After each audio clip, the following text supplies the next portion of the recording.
Hi everyone, my name's Katie. These are my videos on my ongoing pregnancy and my little tips for you on any baby related or pregnancy related stuff that I've experienced in the past.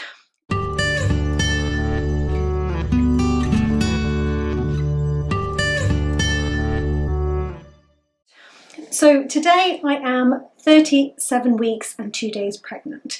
So I am feeling it now. So just to give you a bit of an idea, that is what the bump looks like. It's pretty big now. I do feel like it's a bit of a comedy bump. And I went out for a walk yesterday with my husband because it was my birthday. So he took me out for a little picnic lunch on the green near where we live. And people were giving me that sort of, should you really be walking in the city centre kind of look, as in get back home and lie down because you're about to give birth any minute kind of look. Saying that, over the last 2 weeks my activity levels have plummeted quite drastically, whereas 2 weeks ago or 3 weeks ago I would have been able to have a walk, you know, a mile, maybe 2 mile walk around our local area. I can't seem to be able to do that now. It is a struggle. One of the things I'm really suffering with more than anything actually is restless legs at night. So I've tried everything. I've tried cooling them down. I have tried rubbing them, I've tried stretches and everything, but it doesn't seem to work. And it doesn't matter what time of night it is. It could be at the beginning of the night, it can get really worse during the middle, if you wake up for a wee. It's really quite uncomfortable. And yeah, so this is one thing that I'm really looking forward to not having once baby arrives. So a few days ago I had some sort of period style cramps at the lower end of my abdomen. Period cramps is probably the best way of describing them, and they were on and off, they weren't regular and they weren't getting worse, so I just kind of monitored them and just checked in with my body a few times and just sort of felt how things were going. And it would be during the day and during the night, and it happened over about 48 hours. As I said, it didn't get any worse and they didn't become regular, so I just kind of kept an eye on them, and now they've gone. It was just Braxton Hicks. It could be false labour, it could be that simply that the baby's gone through a bit of a growth spurt, which is possible, and therefore, you know, everything's starting to stretch a little bit more. So I don't know what they were, but they seem to have gone, and I'm not overly worried. So today what I'm going to talk to you about is hospitals and your hospital stay once you have the baby. So obviously if you are planning a home birth then this is completely irrelevant, but I just thought I would give you my 10 top tips on what I think you should consider and what you should do when you go to hospital to have the baby. I will lace a few little experiences of my own in with the tips just to give you an idea of why these tips have come about, but I hope you find them useful. Number 1, take a tour, if you can, of the hospital before you give birth there. Quite a few hospitals do this. Either they're an actual physical tour where you can turn up and there'll be someone to guide you around the hospital and the ward, just so you can physically see where you've got to go when you get to the hospital and what the actual wards and theatres, etc., look like before you get there. This is really useful. One, because it gives you a bit of a peace of mind. You know, knowledge is power, so the more knowledge of the area that you're going to go to give birth, the less stress that you're going to feel when you arrive at hospital to give birth to the baby, because you already got the idea of what it looks like, what it feels like, where you've got to go. You're not having to worry about going all over a hospital, you know, which can be a chaotic place anyway. It's also a really good idea to have any questions about the hospital ready for when you go into labour. For example, where to be dropped off when you're in labour, and the best place to park quickly in case you need to sort of waddle to the wards or the birthing suite. Sometimes hospitals do video tours rather than physical ones. So the hospital that we're going to have this baby doesn't have any sort of physical face-to-face contact where you arrive and they show you around.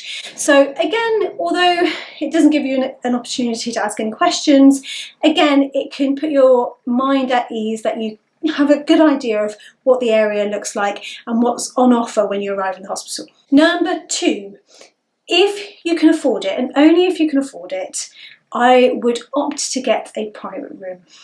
Now, sometimes because of the situation, or because the rooms are free, or because you need a bit of a time out because of the issues that you might have had during labour, sometimes you get a private room regardless, which is lovely. But if you don't, and you have the option of a private room, which some NHS hospitals in England offer, I would take it. Now, these can range from anywhere between sort of £100 and £200 to £250 a night, which, when you think of it, is a very, very expensive room. When you think about that's a plush hotel.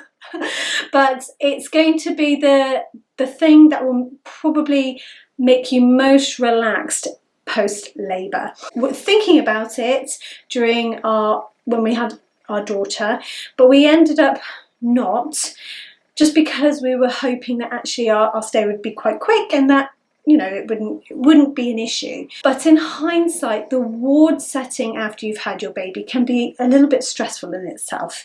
And to have a private room where you don't have to worry about noise or the movement of lots of people around, it's quite stressful. It's just something to consider, that if you're that type of person where you would just like a bit more privacy, or you're quite noise sensitive, or that you just know that you're going to want your own room just to chill out with you and your new family, then definitely consider private rooms, and ask your hospital firstly how you book these, because sometimes you've got to book them in advance, or you have to book them when you go into labour. You can almost pre-book them, but they won't be able to tell you until on the day whether you're able to have them. We personally are going to try and get a private room this time, just simply because of our experience last time.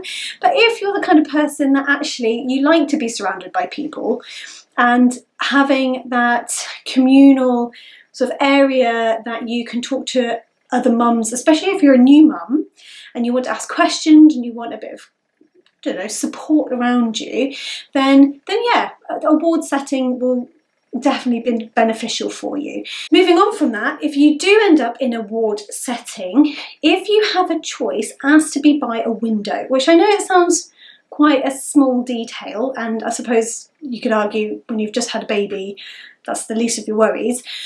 But it's amazing how natural light and a little bit of fresh air breathed from an open window can really make you feel so much better as a new mum. I was in a ward for 2 days. I didn't even leave the room because I had a planned C-section, so my legs didn't get working for, until overnight the next day.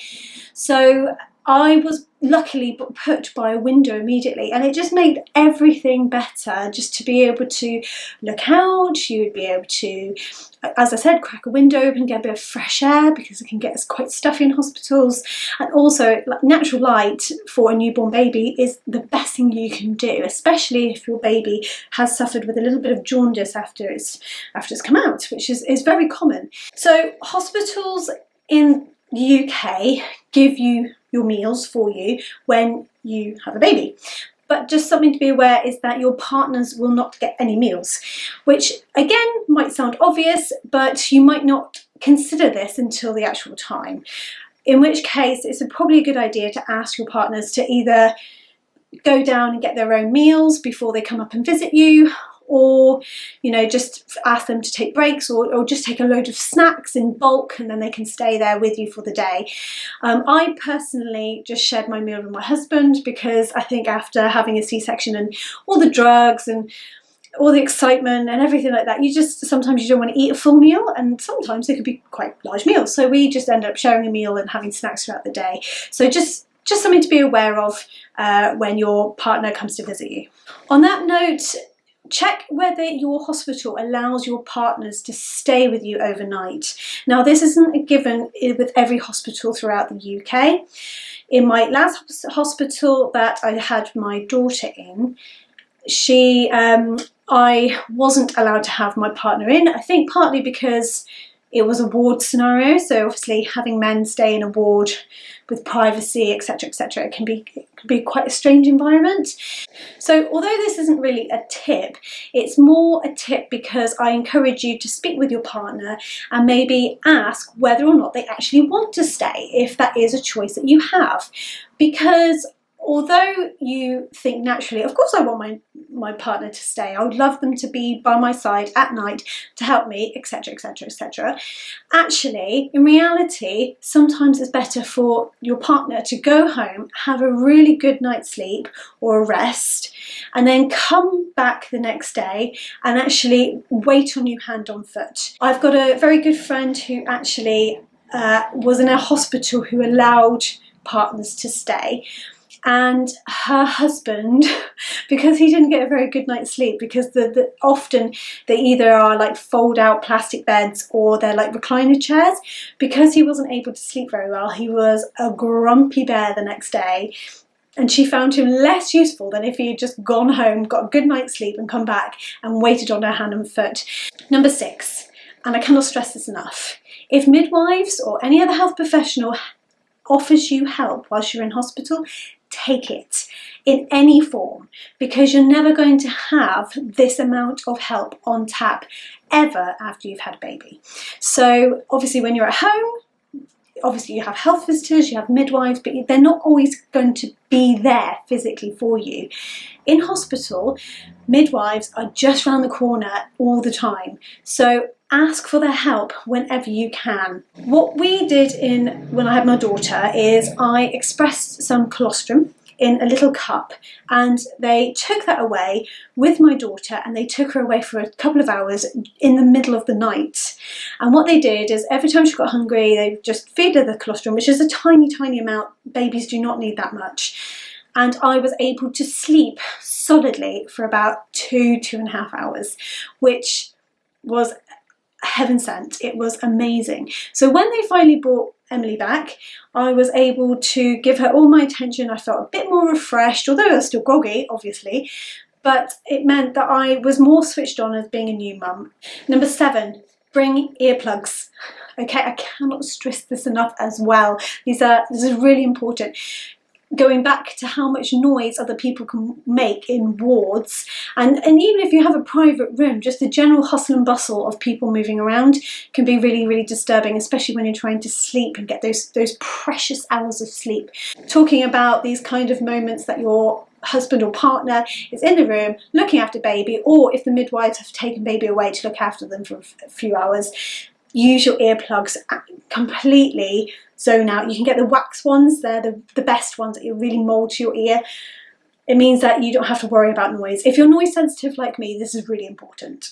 Number 8, bring any gadgets or gizmos that you don't really quite know how to use with you to the hospital, because the midwives can help you learn how to use it properly. For example, a breast pump. So obviously breast pumps differ, you know, from brand to brand, and sometimes they can look a little bit confusing, or there might be a way of holding it, or that, you know, there might be just little tips that midwives are able to give you to help you express efficiently and easily. That's just an example. Number 9, sounds obvious, but be nice to the midwives, especially student midwives. Okay, you'd probably think that student midwives actually know less, or that you're worried about relying on them over qualified midwives.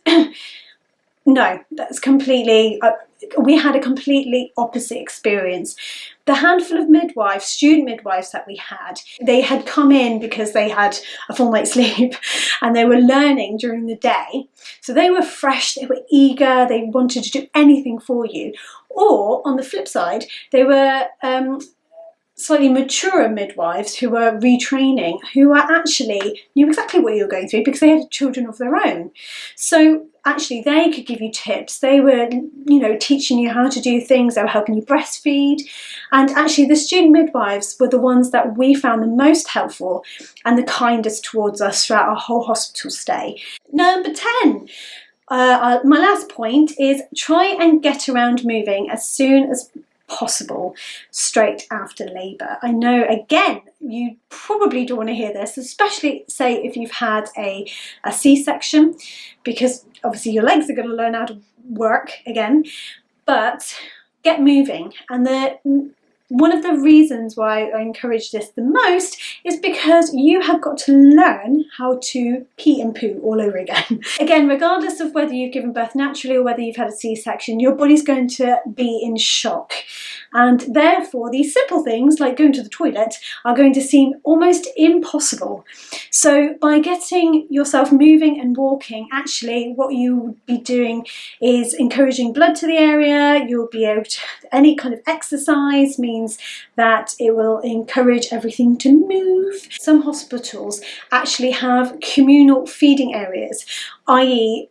any kind of food that you want is actually done in a completely different area of the ward. So you have to physically get up if you want lunch or dinner or a tea or a coffee or anything like that to get there. And then you eat there and then you go back to your room after. And this is to encourage people to walk more.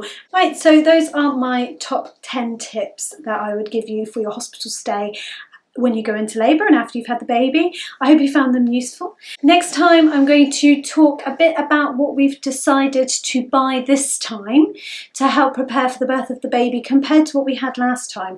So it's basically a learning experience. There's things that I didn't buy last time or didn't get or I wasn't given that I really wish I had in hindsight, and what we've done is we've made it our mission to go out and buy certain things this time.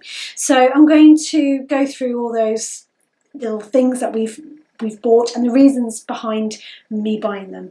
So I'll see you next time. Bye.